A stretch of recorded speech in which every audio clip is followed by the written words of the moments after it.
सास को सबक। गांव का नाम था शिवपुर। शांत सा मगर परंपराओं और रूढ़ियों से जकड़ा हुआ। यहीं रहती थी रेणु देवी, जिनका नाम जितना ही कोमल था, स्वभाव उतना ही कठोर। पूरे गांव में उनका दबदबा था। उनका मानना था कि घर में बहू का काम सिर्फ आदेश मानना और चुप रहना होता है। रेणु देवी का इकलौता बेटा था अमित, सीधा साधा पढ़ा लिखा, लेकिन माँ के आगे कभी आवाज न उठाने वाला। अमित की शादी शहर में पढ़ी लिखी, संस्कारी और समझदार लड़की पूजा से हुई थी। शादी के समय रेणु देवी ने पूजा को बड़े प्यार से अपनाया था। मेरी बहू नहीं, मेरी बेटी है, उन्होंने सबके सामने कहा था। लेकिन यह प्यार सिर्फ शादी के मंडप तक ही सीमित था। नए घर में नई बहू, पहले ही दिन सुबह 4 बजे पूजा को जगा दिया गया। बहू, सोती रहोगी क्या? यहाँ मायके जैसा आराम नहीं मिलता। रेणु देवी की तीखी आवाज गूंजी। पूजा हड़बड़ा कर उठ गई। जी माँ जी, अभी आई। पूजा ने कभी सुबह 4 बजे उठकर पूरे घर का काम नहीं किया था, मगर उसने कोई शिकायत नहीं की। वह मानती थी कि समय के साथ सब ठीक हो जाएगा। लेकिन रेणु देवी के लिए ठीक का मतलब कुछ और था। हर बात में कमी। अगर चाय जरा हल्की हो जाती तो हमारे घर में ऐसी चाय नहीं बनती। सब्जी में नमक थोड़ा ज़्यादा हो जाए तो मायके में क्या सिखाया है। अगर पूजा जरा देर से बैठ जाए तो बहू होकर भी सर नहीं आती। पूजा हर बार चुप रहती। वह सोचती शायद माँ जी का दिल जीतने में थोड़ा सा वक्त लगेगा। अमित कई बार पूजा की हालत देखता, मगर माँ के सामने कुछ कहने की हिम्मत नहीं जुटा पाता। एक दिन पूजा को तेज बुखार था, फिर भी वह रसोई में काम कर रही थी। चक्कर आकर वह जमीन पर बैठ गई। रेणु देवी ने देखा और बोली, नाटक मत कर, काम से बचने के बहाने मत बना। पूजा की आंखों में आंसू आ गए, लेकिन वह कुछ नहीं बोली। शाम को अमित जब घर आया और पूजा की हालत देखी तो वह घबरा गया। माँ, पूजा बहुत बीमार है, डॉक्टर को दिखा लेते हैं। रेणु देवी ने सख्ती से कहा, हमारे जमाने में औरतें ऐसे ही काम करती थी, कोई मर नहीं गया। उस रात पूजा बुखार में तड़पती रही। पूजा सिर्फ सहनशील नहीं थी, वह आत्मसम्मान भी रखती थी। वह जानती थी कि अगर आज उसने चुप्पी साध ली तो जिंदगी भर कुचली जाएगी। अगली सुबह उसने हिम्मत जुटाकर कहा, माँ जी, मैं आपकी इज्जत करती हूँ, लेकिन बीमार होने पर थोड़ा सहारा मिल जाए तो। रेणु देवी भड़क उठी। जुबान चलाना सीख गई है, बहू हो, बहू बनकर रहो। यहीं से रिश्तों में दरार गहरी होने लगी। रेणु देवी ने गांव में एक प्रचार कर दिया कि पूजा घमंडी है और माँ का कहना नहीं मानती। अब गांव की औरतें पूजा को तिरछी नजरों से देखने लगी। पूजा टूटने लगी, मगर अंदर ही अंदर मजबूत भी हो रही थी। उसने तय किया, अब चुप रहकर नहीं, समझदारी से सबक सिखाना होगा। यहीं से पूजा की समझदारी की शुरुआत होती है। पूजा ने रेणु देवी से बहस करना छोड़ दिया। वह हर बात जी माँ जी कहकर मानने लगी। रेणु देवी को लगा कि बहू डर गई है, लेकिन असल में पूजा ने खेल शुरू कर दिया था। शांत समझदारी भरा खेल। वह घर के हर काम का हिसाब रखने लगी, दवाइयों से लेकर राशन तक, सब कुछ।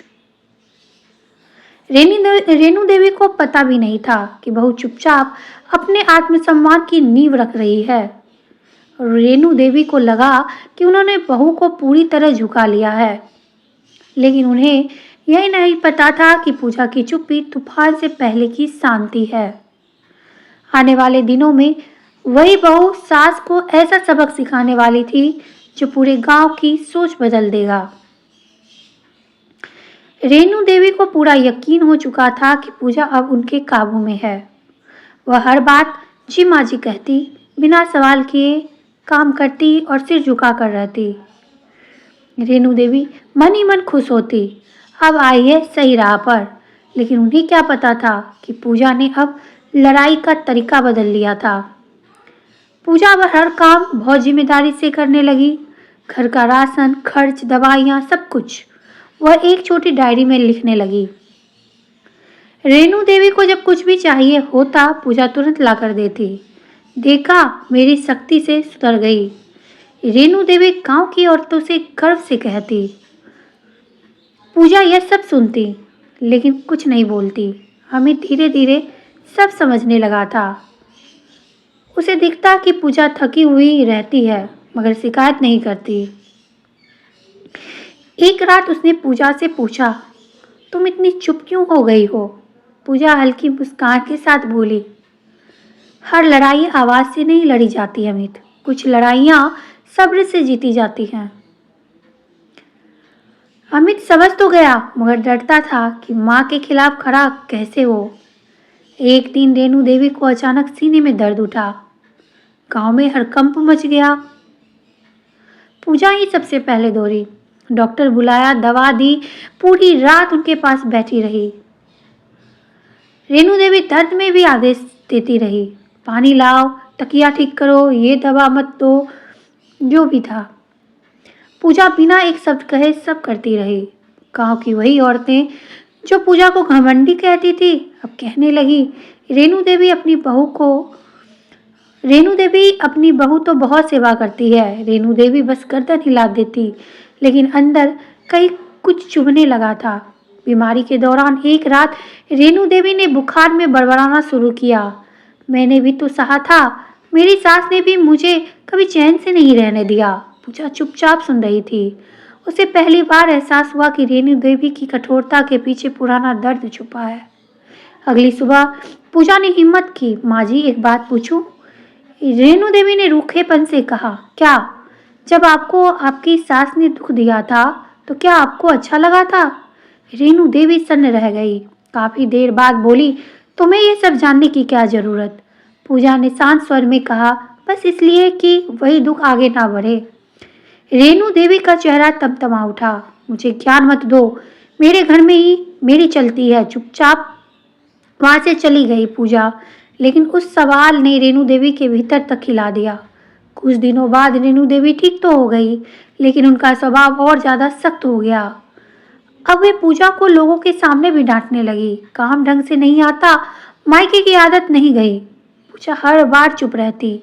अमित का दिल टूटता मगर पूजा उसे इशारों में रोक देती। एक दिन गांव में पंचायत बैठी। विषय था घर घर में बढ़ते झगड़े।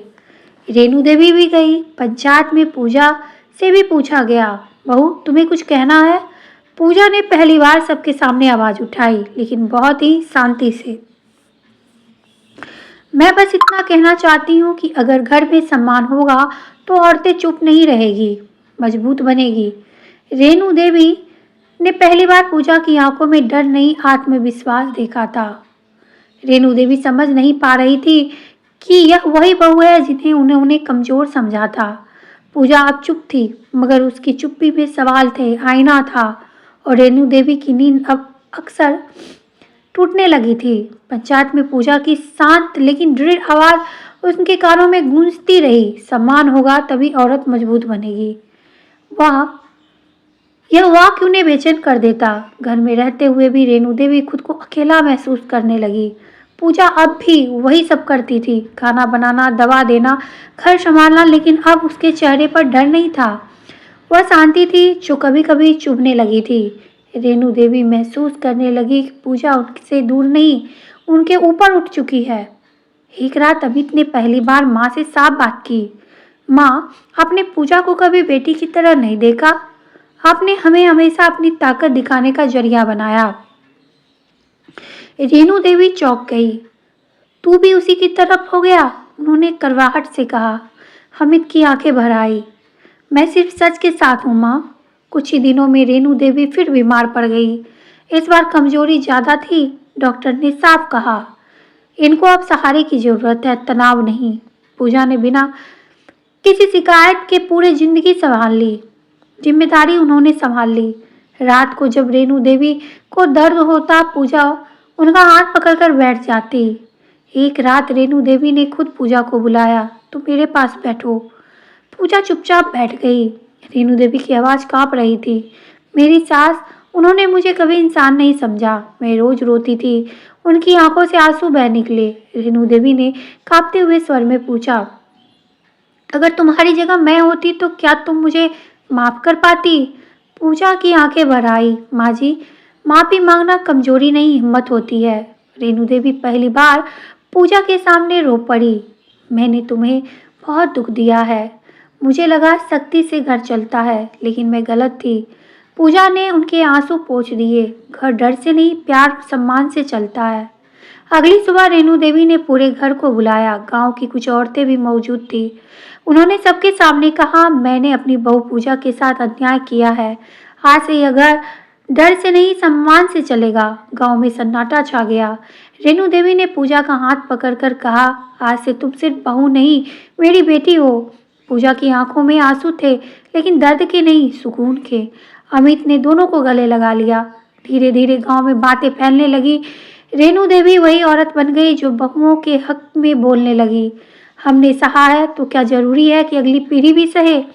रेणु देवी ने क्या सीखा? ताकत डर में नहीं, बदलाव में होती है। पूजा ने क्या सिखाया? चुप्पी कमजोरी में नहीं, सही समय की तैयारी होती है। और यह घर अब सास बहू नहीं, माँ बेटी का रिश्ता बन चुका था। दोस्तों, ये कहानी आपको कैसी लगी? अगर ये कहानी आपको अच्छी लगी हो तो मेरे चैनल को जरूर सब्सक्राइब करिए। मेरे चैनल पे अभी भी बहुत सारी कहानियाँ हैं जिन्हें आप प्यार दे सकते हैं, जिन्हें आप सुन सकते हैं, अपने जीवन में कुछ उससे सीख सकते हैं।